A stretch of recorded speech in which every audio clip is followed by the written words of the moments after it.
अस्सलाम वालेकुम dear student, उम्मीद करता हूँ तमाम स्टूडेंट खैरियत से होंगे। हमारी डिस्कशन इंटर पार्ट 1 की मैथमेटिक्स के ऊपर जारी है, जिसमें आज हम एक्सरसाइज 3.1 का लास्ट क्वेश्चन नंबर 14 करेंगे।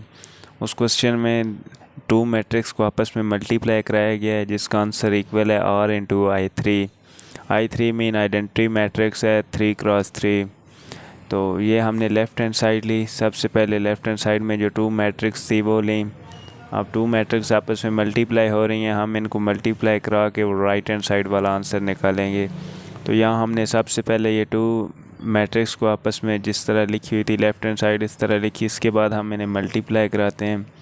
मल्टीप्लाई किस तरह कराना है, फर्स्ट रो इधर से फर्स्ट कॉलम आपस में मल्टीप्लाई, जैसे और cos फाई आपस में मल्टीप्लाई हुए तो आंसर आया और cos स्क्वायर फाई, प्लस ये ज़ीरो को इस ज़ीरो से मल्टीप्लाई कराएं, answer zero, plus minus sine phi minus और साइन फाई, माइनस माइनस से मल्टीप्लाई हुआ प्लस आंसर साइन फाई और साइन स्क्वायर फाई। इसके बाद इसी फर्स्ट रो को सेकंड कॉलम से मल्टीप्लाई कराएं और cos phi zero answer, plus 0 into 1 zero answer, plus minus sine phi zero answer. इसके बाद फर्स्ट रो को थर्ड कॉलम से मल्टीप्लाई कराएं और cos फाई को साइन फाई से मल्टीप्लाई कराएं, आंसर आया और cos phi sine phi. Zero को ज़ीरो से मल्टीप्लाई कराएं plus zero, minus sine phi और cos फाई को मल्टीप्लाई कराएं तो आंसर माइनस और cos फाई साइन फाई। अब second row first column, first matrix का सेकंड रो और सेकंड मैट्रिक का फर्स्ट कॉलम आपस से मल्टीप्लाई कराएं।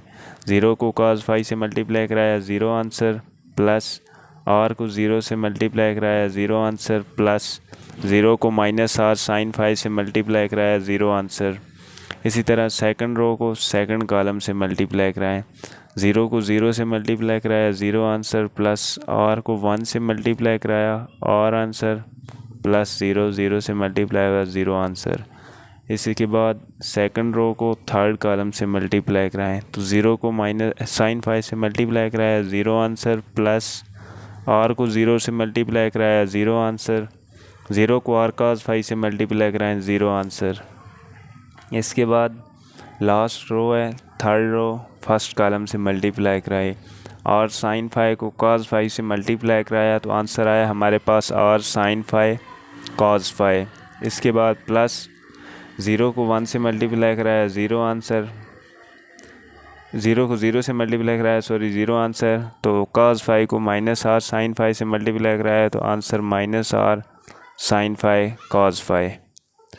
इसके बाद third row second column minus R sine phi को ज़ीरो से मल्टीप्लाई कराया ज़ीरो, प्लस ज़ीरो को 1 से मल्टीप्लाई कराया ज़ीरो, cos फाई को ज़ीरो से मल्टीप्लाई कराया ज़ीरो आंसर। इसके बाद हम आर साइन फाई को साइन फाई से मल्टीप्लाई कराएं थर्ड रो थर्ड कॉलम और साइन फाई और sine square phi, plus zero को ज़ीरो से मल्टीप्लाई कराया zero answer, plus cos phi into R cos phi और cos स्क्वायर फाई। तो हम इसे सम अप करते हैं। हमारे पास और cos स्क्वायर फाई है प्लस और साइन स्क्वायर फाई, इसको हम लिखते हैं और cos स्क्वायर फाई प्लस और साइन स्क्वायर फाई। आगे ये ज़ीरो आंसर, और cos phi sine phi plus zero minus और cos फाई साइन फाई, और cos फाई साइन फाई और माइनस और cos फाई साइन फाई आपस में कैंसिल और ज़ीरो हमारे पास पीछे बचता है। Zero plus zero answer, zero plus zero और आंसर, ज़ीरो आंसर ज़ीरो। और sine phi cos phi minus और साइन फाई cos फाई आपस में कैंसिल और zero answer, zero plus zero answer. और साइन स्क्वायर फाई प्लस और cos square phi, और sine square phi plus और cos square phi.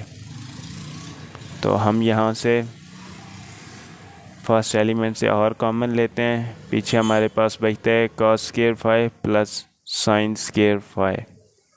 इसके बाद ज़ीरो देन ज़ीरो और ज़ीरो देन ज़ीरो, इसमें से भी और कॉमन लें तो हमारे पास sine square phi plus cos square phi. हमें पता है cos square theta plus sine square theta 1 के इक्वल है। यहाँ थीटा की जगह फाई है, यानी कोई भी एंगल हो सकता है, तो cos square phi plus sine square phi 1 के इक्वल है। तो वो हम यहाँ पे लिखते हैं r into 1 0 0 0 r 0 0 0 r into 1 sine square phi plus cos square phi 1 के इक्वल। तो यहाँ हमारे पास आंसर आया r 0 0 0 r 0 0 0 r।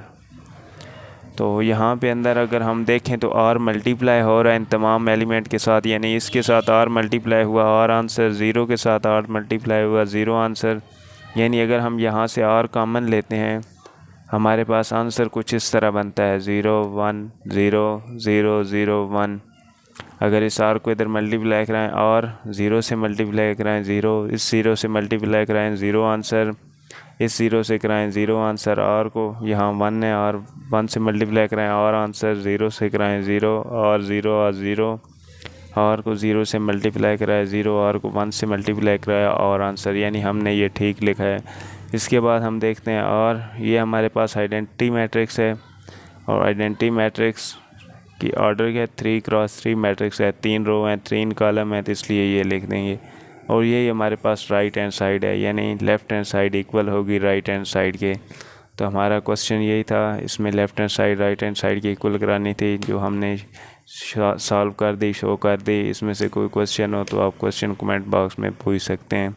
तो नेक्स्ट लेक्चर तक के लिए अल्लाह हाफिज़।